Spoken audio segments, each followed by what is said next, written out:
So I love the Lenten array. It fits in with the lessons today and what I was planning on preaching. And you're one of the few churches that I know that has a set. But the Lenten array reminds us of this one in particular, of what the end of Lent brings, which is the cross of Christ and his death by execution. In the letter to the Philippians, Paul says something about those who are the enemies of the cross of Christ. And one of the helps that I read this week sort of focused on that as a reminder that Christ suffered. And Christ isn't just about the resurrection. It's also about suffering on the cross. How often in our lives, and I know it's true in my life, do we want to put suffering away and not think about it and not dwell on it and want to say life shouldn't have suffering? My husband just had his knee replaced, and it's been an interesting journey to see how he's been dealing with the anxiety that he faced leading up to the surgery and then following the surgery. And it's been hard for me to travel along that journey with him. And I think of those who have suffered loss of any kind, the death of a loved one, the loss of a job, the loss of mobility, and how often we want to turn away from that or say, get over it, like yesterday, instead of walking through suffering with them. Some of that comes from, I think, a place of wanting to fix it. You know, we want to fix everything so it's all just great and life is just great. But our experience ought to tell us that life isn't like that. And we can have joys and we can have sorrows, but a lot of life is dealing with both the good stuff and the bad stuff, the suffering at the same time. And I think one of the things that Paul is talking about is he's in prison, remember, right? The introduction said that. He's in prison, and he has suffered all along his ministry, has had great success in many ways, but still has had physical suffering, has been persecuted. He, in other places, has this long list of how he's been, put upon by others. And yet at the same time, he maintains this firm belief that God has not abandoned him, that Jesus has not abandoned him.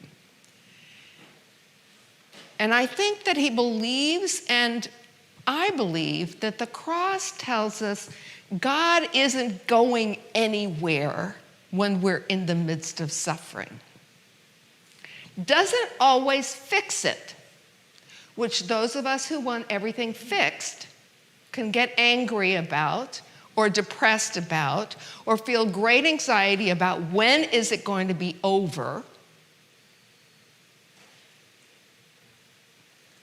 But knowing that we are not alone in the midst of the suffering that we're experiencing gives us comfort, I believe, gives me comfort that God is still with me and that God's love doesn't disappear because I'm in pain.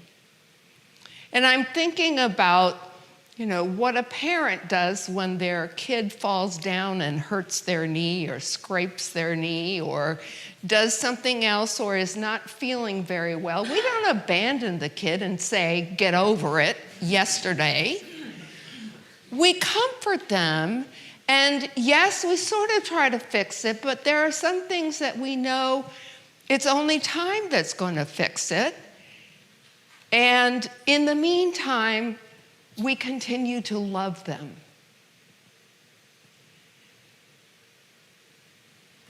It seems to me that what God reminds us of is that we are not abandoned in our own suffering, and we are not to turn away from those who are suffering.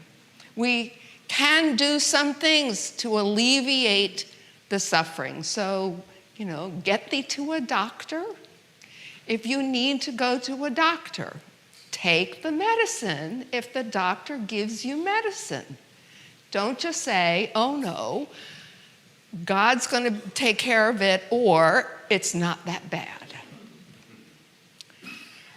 Which many of us have a tendency to say, oh no, I can suffer through it. I'm fine. How many times have somebody asked you how you were and you said you're fine when your knees really hurt, or you have a killer headache, or there's a situation in your life that is giving you great angst? So one of the things about living in community, in a church community, is that we are supposed to, at least in my mind, help each other out in those times of things not going so great. One of the illustrations that I remember is that of lying on a bed of nails.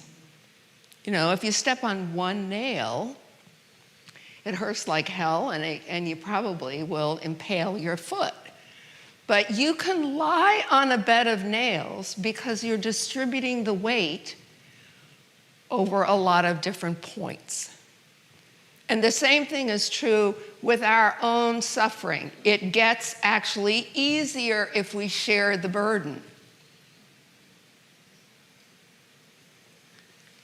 It gets easier to manage if we let other people know that we're carrying something heavy, and maybe they'll help us carry it.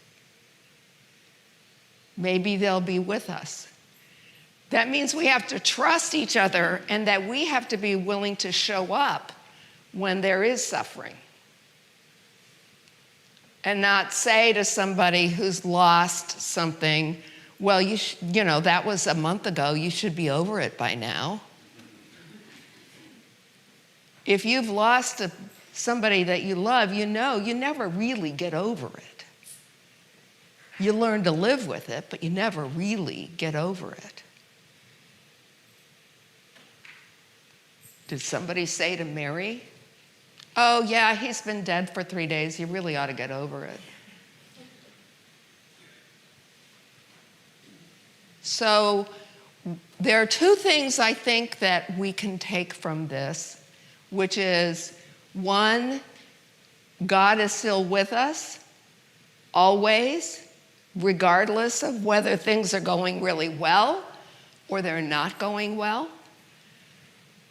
And the other is that we're called to share our burdens and share with each other other people's burdens.